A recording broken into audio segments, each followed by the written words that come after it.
Mount St. Joseph was founded in 1935. Our ministry at Mount St. Joseph since 1935 has always been to service individuals with developmental disabilities.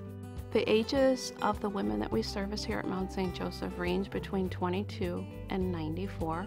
We probably have about 3/4 of our population that range between severe and moderate intellectual or developmental disabilities. And then the outliers are the profound and the mild.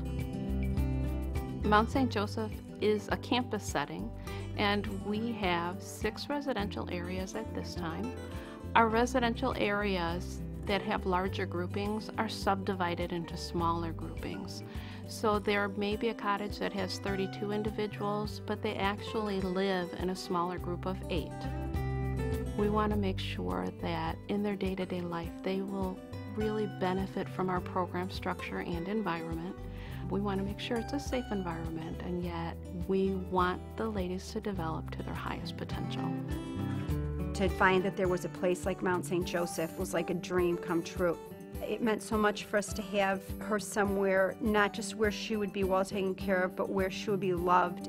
I just cannot even tell you, as a mother, what a joy it is to have a place like this. To be treated with such a level of respect and to be aware that they have a say in what goes on in their daily lives is incredible. Depending on their level of ability, the ladies here participate as much as possible in their daily self-care skills. They take responsibility among themselves for each other. They're being taught cooking, or they're making their beds, or they're setting the table. They can do all kinds of things here. And I think that is one of the misconceptions, that we think that they're all in this environment where all they do is sit and they have nothing to do all day, and that is certainly not accurate. With such a variety of things to do throughout the day, she's far more busy, happy, and occupied than she would be at home. The day training program here is excellent, from the crafts and the games to the day room to just the variety of activities they have here. They keep her hopping, and she loves it. We have over 125 residents at this time. Approximately 80 go off campus Monday through Friday. We contract with 3 outside agencies that provide their day-to-day care during a work day. And our residents feel very fulfilled in being able to go off to work. My sister-in-law, Rosie, goes to a workshop and she receives a weekly paycheck for the work she does there, and the first thing she does when she sees us is show us her paycheck. Kathy continues to be extremely happy and well-adjusted in dealing and living with her peer group and going swimming or going out to dinner. And she's spent now 20 years with the sisters. Michelle, she's 48 years old. I have permission to take her out on the West Coast every year for 2 weeks. And she loves that. She likes traveling, but she's always glad to come back here. The fact that Rosie sees this as her home is a testament to the care that she's receiving here. We enjoy bringing her home for her weekend visits, but I have to tell you, when Sunday rolls around, she's really anxious to get back to the Mount and her girlfriends here. It's always a treat to pull up and have her wheel up smiling and greeting everyone, and realizing the friendships she's developed here are going to be lifelong. There are people that visit Mount St. Joseph that are amazed that the sisters and most of the staff know all of the residents. We know them by name. Each person is treated as an individual. The sisters hire people like themselves and bring the same love and compassion and care that group homes just can't provide. This is very unique to work here. I've been here almost 18 years now, and it's the most rewarding of my 38 years of nursing. A good percentage of the 17 nurses that currently work here, I would say 50%, have been here for at least 10 years or longer. And we have had some that have actually left, but have come back because of this facility. You can't always achieve this type of excellence and feeling of reward as you do working here at Mount St. Joseph. We have an excellent medical team here. We have a podiatrist, we have 2 dentists, we have an optometrist, and all of them come here and meet with our ladies on a monthly basis. We have a full nursing team. They are there to help the doctors, and they are also there 24/7. I think it's the safest place that our daughter can be. It's like being at a university.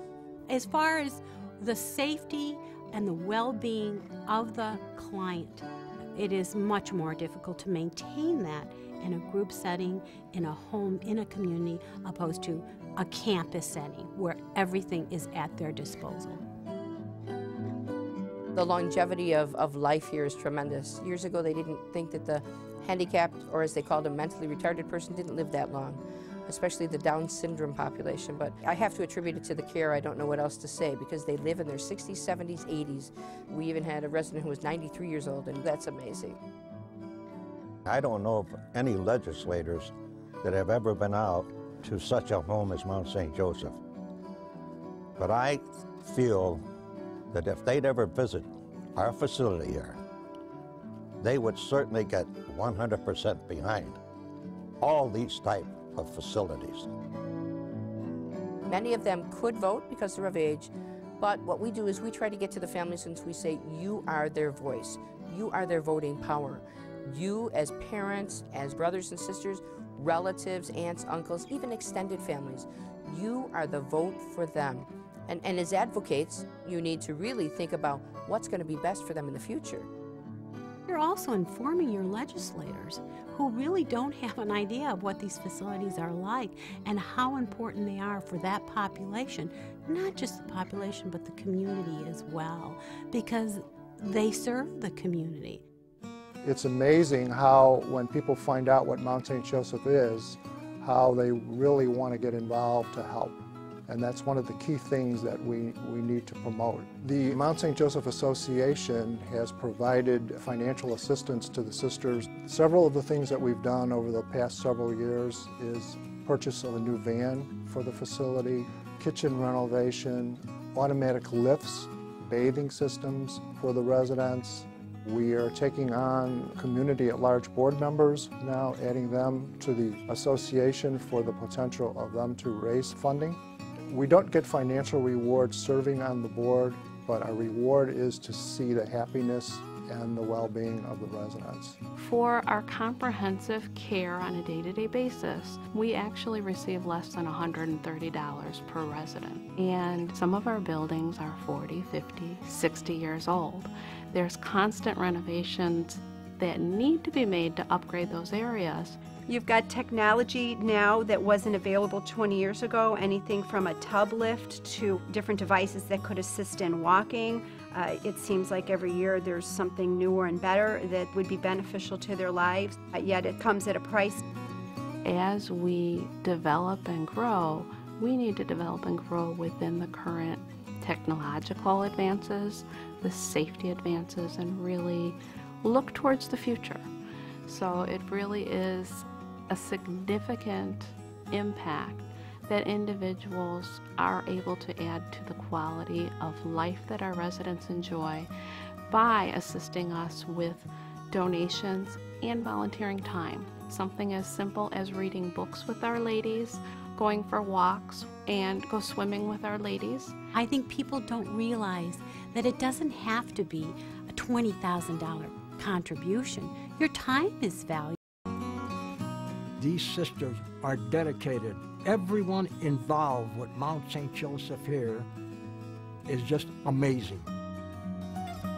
The sisters bring so much love and companionship and life for the ladies that other alternatives can't provide. The ladies make you feel special. We think we're servicing them, and yet there's so much more we receive.